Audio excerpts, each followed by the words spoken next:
Des dizaines de manifestantes pour les droits des femmes se sont rassemblées devant le palais de justice de Paris lundi 24 mars, scandant des slogans en soutien aux plaignantes lors du premier jour du procès pour agression sexuelle contre l'acteur français Gérard Depardieu.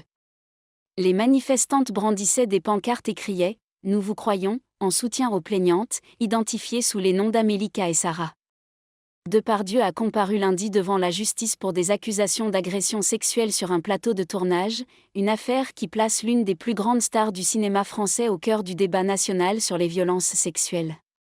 Figure emblématique du cinéma français, Depardieu a été visé par un nombre croissant d'accusations d'agression sexuelle ces dernières années. L'acteur de 76 ans a toujours nié tout acte répréhensible, et c'est la première fois qu'il est jugé dans une affaire de ce type.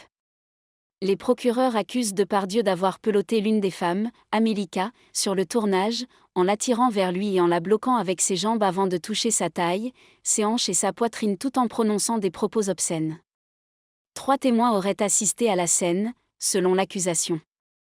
Ils affirment que la seconde femme a également été agressée par Depardieu, à la fois sur le plateau et dans la rue. S'il est reconnu coupable, Depardieu risque une peine pouvant aller jusqu'à 5 ans de prison et une amende de 75 000 €.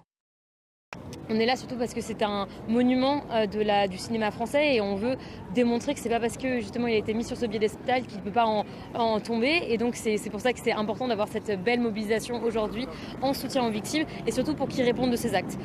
C'est important que la justice traite bien cette affaire, c'est pour ça qu'on sera très attentive et attentif à ce que la justice va dire, ce que les juges et les avocats de la défense vont émettre comme jugement, comme décision, comme question aussi, parce qu'on veut éviter qu'il y ait encore une fois de la victimisation secondaire, donc on sera très attentif à ce que va être dit pendant ce procès. Nous attendons que la justice se fasse, bien sûr, et une justice qui prenne en compte la douleur, les vies cassées de ces femmes qui, en fait, depuis des années, souffrent